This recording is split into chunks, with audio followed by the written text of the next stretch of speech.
For all you motherfuckers rolling with a dad bod, I'm going to teach you how to get rid of it in 20 weeks specifically. We just had a Gorilla Platoon transformation come in, and I'm going to talk you through how we got this specific result. Always a pleasure to do results like this, because this is essentially just like case study. This is what we did. This is the result we got. This is not the world according to me. This is just we've trialed and done it, and you're going to get the feedback off the back of it. So, who am I? Why should you listen to me? My name is Tom Sergey, and I run the Gorilla Platoon. It's an online physique transformation program where we get results like this, and we're on 28 for the year so far, which is kind of nice. So this is my why you should listen to me if you want to.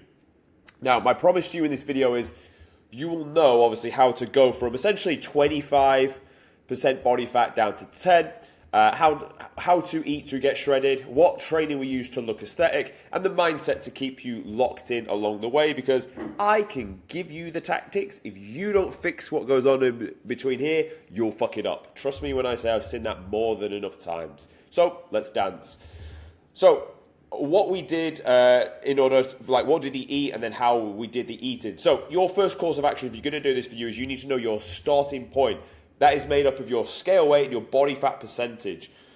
You're not maybe going to know your body fat percentage, but it's pretty easy to work out. You've got two means of doing it. Go to a gym and get calipers. None of you are going to do that, so do the second option.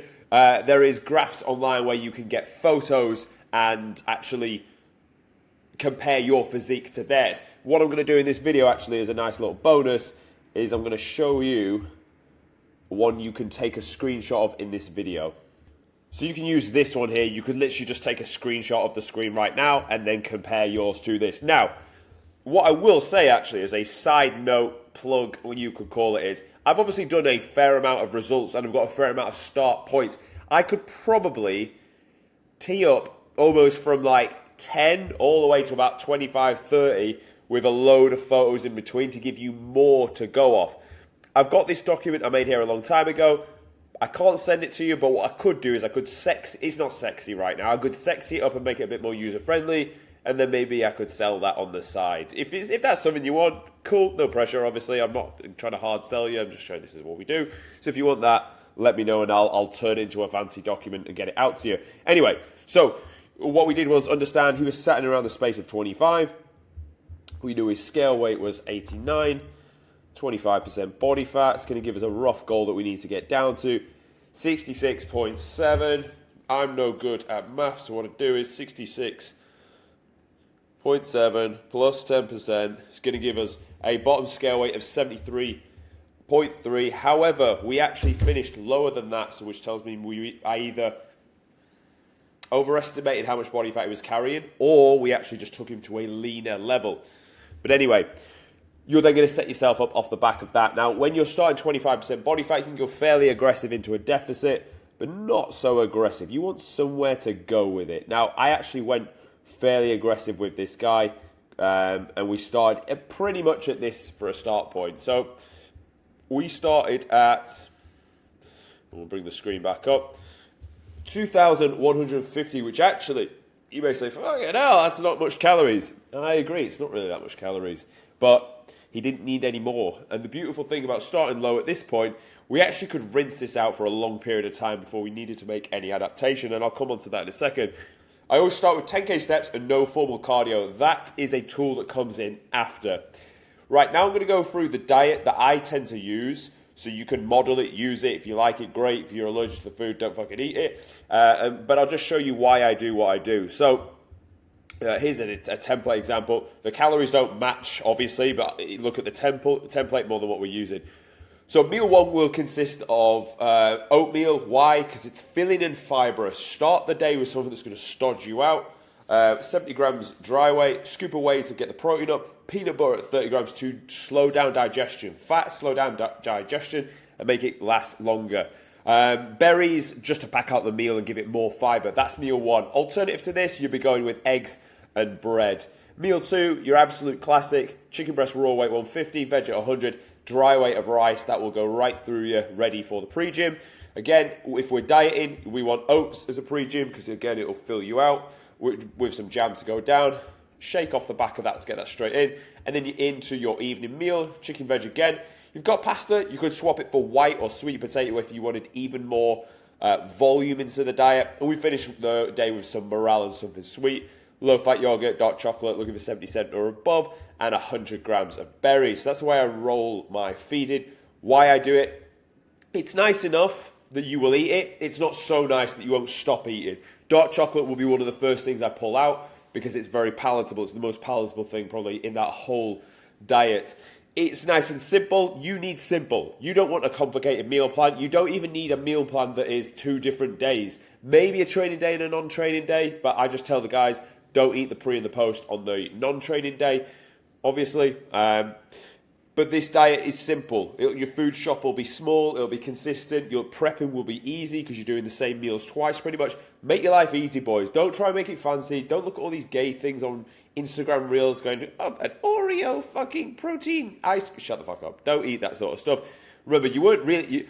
you're dieting to get in shape, for sure. But it's about the man you need to become. The man you want to become is not eating Oreo fucking protein ice cream as a way to get his macros in, is he? He's eating raw fucking... Well, he's not eating raw or anything, but he's eating solid meats in order to get in shape. So that's what I will say with this. Be boring, be consistent. It works. Don't overlook that. Next, we want to look at how to train. I'll tell you what we'll do. We'll go through the split first, so you can see what that looks and feels like, and then we'll go into how we actually execute on that. So for those of you that can train 5 days a week, this is the split I always run for. Push, pull, legs, then your rest day, chest and back, and delts and arms. Now, if you have chicken legs, this may not be the program for you. However, my program is geared around an aesthetic of a body, and there's still enough attention towards legs. If your arms were massive, you could swap delts and arms out for another leg day for sure. I wouldn't do 6 days. You just don't recover well enough. If you're going to train as hard as I want you to train, you will not recover well enough if you train 6 days a week. On the push, nice and simple then, pec deck, incline dumbbell, so hit the muscle in the short, do the function of the chest, hit the muscle in the lengthened position, again back into the short position with a chest press. Some exercises are 2 sets, top set and a back off set, fucking send it on the top set, and then you're managing fatigue with the back off. Pin loaded shoulder press, tricep dips, very loadable, dumbbell lateral raises, crossbody tricep extension, pull, single arm pull down, get that elbow into the pocket, T-bar row, everyone's got a weak upper back, so that gets in there, 3 sets hammered, pull down, then runs a dumbbell, biceps and rear delts.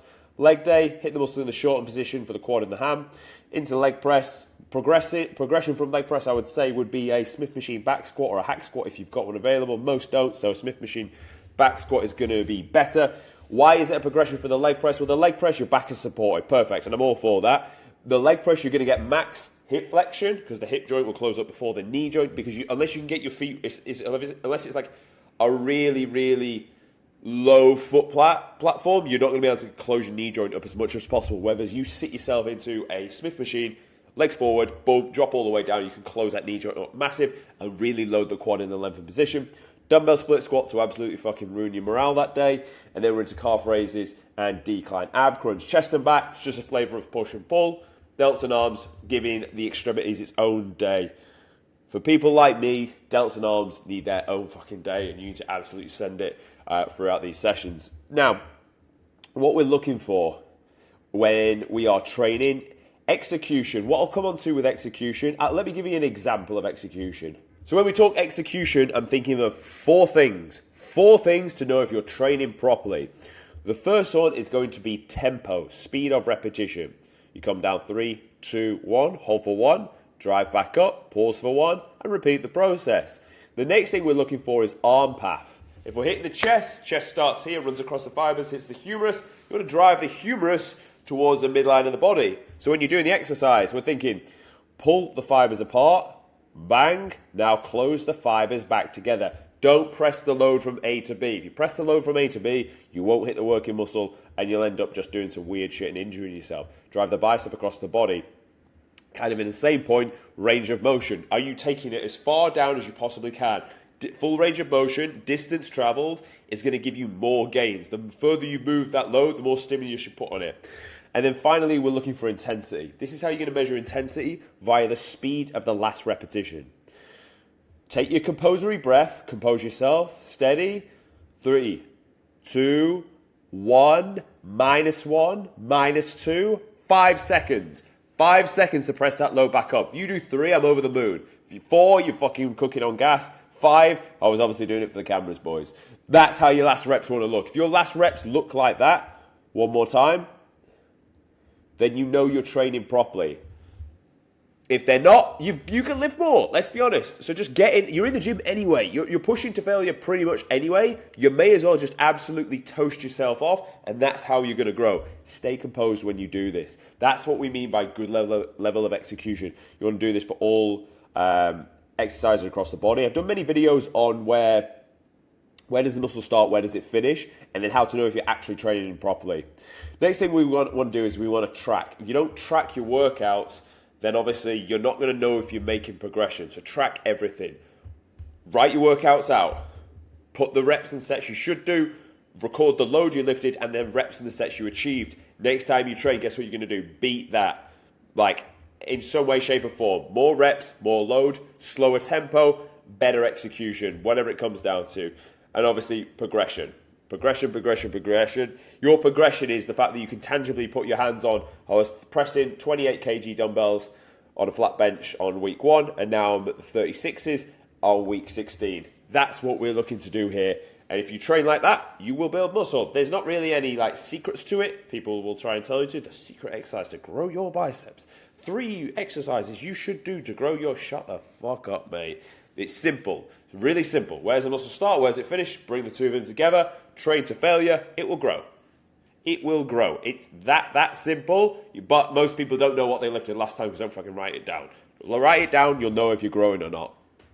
How to make progress on the weekly. I've spoken about in the gym. How do you actually get yourself peeled to the bone? Well, what you're going to do is you're going to assess the data. So the data is going to be made up of scale weight, photos, sleep, steps, cardio, and of course the diet itself. Now, you're going to run that for 1 week and you're going to get one of 3 things are going to happen. Number 1, you drop off weight on the scale weight, you look leaner visually as well. Perfect. Don't touch the plan. Do not touch the plan until step 2 starts to happen. You've rinsed it out for a good few weeks and you didn't drop any weight. The question to ask yourself then is, were you adherent? And if the answer is bolt rigid, yes, I was, the problem is the plan. Then the plan has to change. Now, I'll come on to that in a second, but let's say you weren't the issue, then we need to fix that. And in fact, I'll come on to that in a second in the next part about mindset. So, let's say the issue is not you, the issue is the plan. You're then going to make a change. How do you make a change? Well, in week 2, we had this exact analogy come up. So what I did was I start with cardio first. The reason being, I want to keep food as high as we can for as long as we can. And it was only on 2150. Still, I don't want to take him down really low if I don't have to. So then I'm going to push up output. You need to move more if you're not going to eat less. Why is this good? Because you all want to be athletes, boys. You all want to be fit. And you're losing weight anyway, so you're going to be lighter, so it's going to be easier to be fit. So we may as well leverage that as well. We then went another 2 check-ins with no change. Then we needed another one. 30 minutes. Next week, didn't need a change. Week after that, right, we're now 6 weeks deep. And your trade-off is relative to your appetite and your time you can spend doing cardio. Because if I just keep pushing cardio, unless you live a life like me where this is all you want to do all day, you may not be able to do that much cardio. You may be able to do 60 minutes, but not for the full, if we started to push this all the way up here, at week 7, and we've still got another 11 weeks to go, 12 weeks to go. That's a lot of days doing 60 minutes of daily cardio, right? So at that point, sometimes it serves us to pull from food. Much easier to eat less. The only issue is, comes at a higher cost of your appetite, may be more detrimental to your gym floor performance if you're not careful with how you structure your meal timings and your carbs around the workout. So from there, we saw a result, no changes. We then needed to do the same again. We then, no changes. We then needed to do the same again, no changes. Then I got aggressive with the cardio, went straight to 50 minutes daily. Could I have done 40 in between? Maybe, but we were getting towards the crunch end, so I pushed it to 50.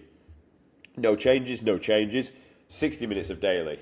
That was okay, but again, we were getting closer towards that end goal.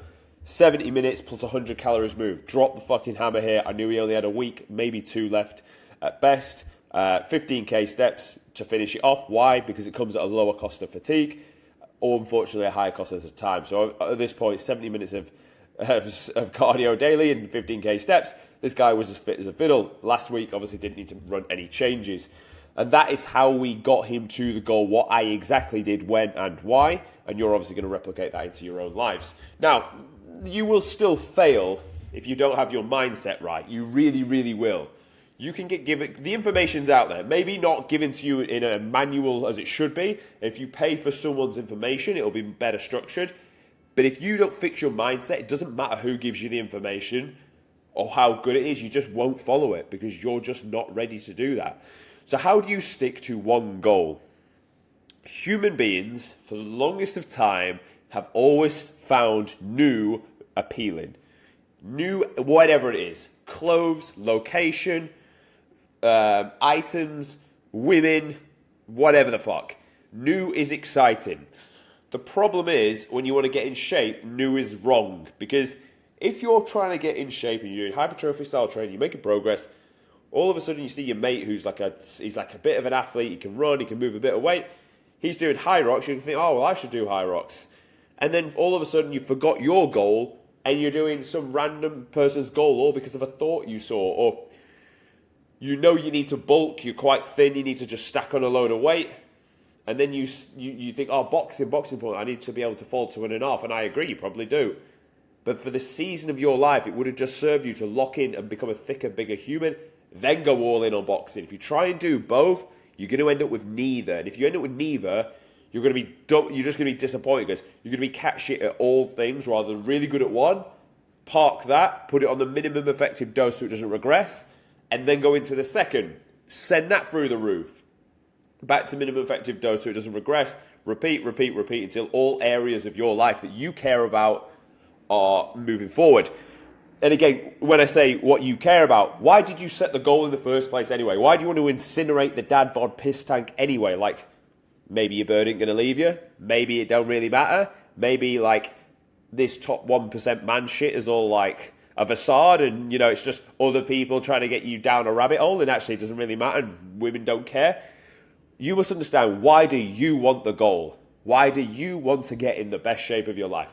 I can say for me, for 2 reasons. Number 1, I fucking like it. When I look in the mirror and I look good, I fucking like it. Oozing confidence. It bolsters my ego. Motherfuckers will hate to say, oh, I don't want to have an ego. I don't care, boys.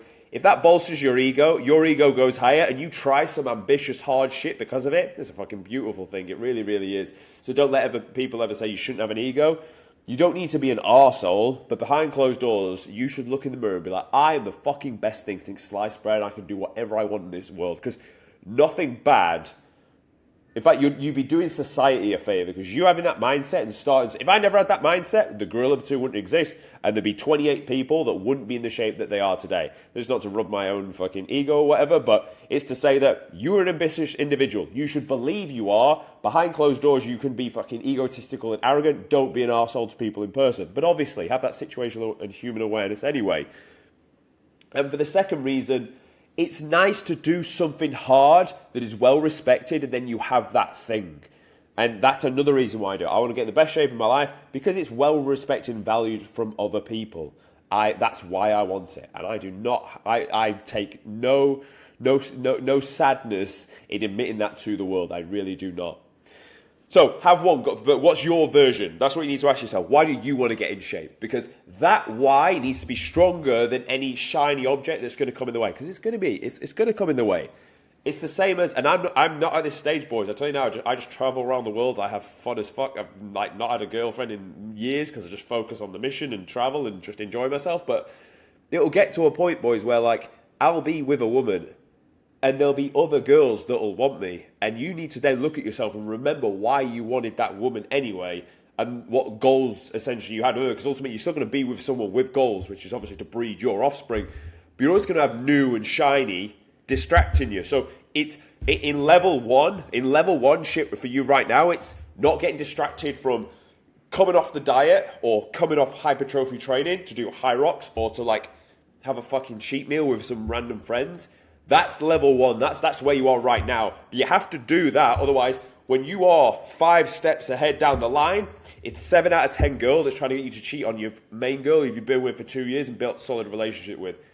That stuff's hard. We are men. Obviously, for a female watching this, then I can't really speak because I don't resonate or understand that like it from your side. It could be done. It could be spoken either way. Like, let's be honest. Like, the same could go for a female. You could be with this geezer, loads of relationships, but then this one guy is so much better than your guy, and he ticks all the boxes, and you're inclined for it. Like, human beings are human beings. At the end of the day, we see what's valuable. We see what we truly like. If someone else has it, even though we've got allegiance to another person, like, you're still going to have to fight the urge to go and do it. It's just the way it is. I'm not saying you're going to do it. I'm saying you've still got to fight the urge to go and do it. And some of you will be stronger at it than others. But the point I'm making is, if you can't say no and stick to one thing as simple as training and a diet plan, how on earth are you going to stick to one person for the longest period of time, or one path and mission for the longest period of time? And I'm not saying I'll be doing this exact thing forever, but I am doing it for now, and nothing else wants to get in the way and distract me. But for the season, the onion that I'm peeling back of my own life right now, this is the season. Stick to one goal and you will get there. But honestly, most people do not have that in their arsenal. 20 weeks is quite a long time. It's 5 months. It's nearly half a year. That's a long time to stick to one goal. So I can understand why you get distracted.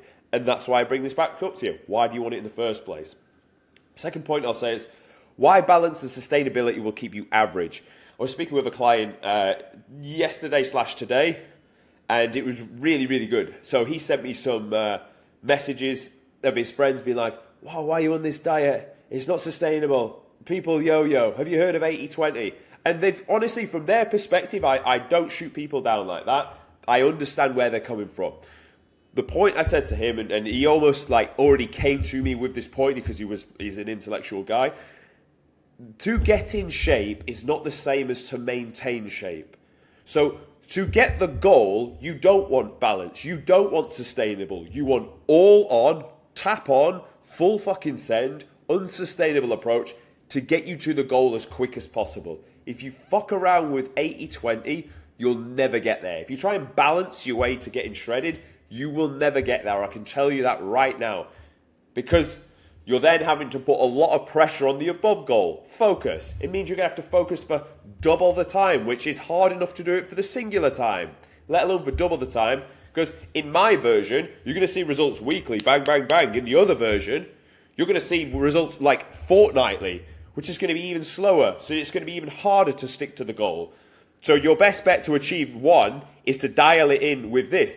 Are you going to need to live like this forever? No. No, you're not. It's a season. This is what I said to him and we both agreed on. It's a season of your life. You go all in on this goal.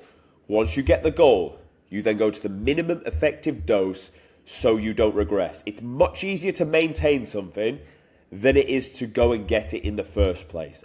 Obviously, that it makes sense when I say it, but I feel like that gets lost in translation. How you live on the diet is not how you're going to live forever. There's a thing called a reverse diet and holding maintenance with the condition. So don't worry about that. That's why you don't want balance. That's why you don't want it to be sustainable.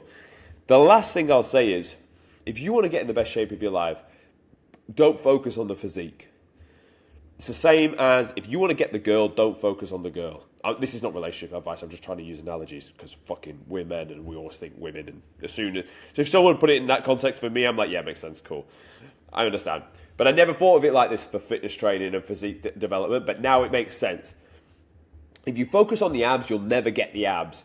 If you focus on the habits you needed to do daily, the discipline you needed to exercise daily, the person you needed to become who would have that thing, it will come to you. And best of all, it won't run away from you.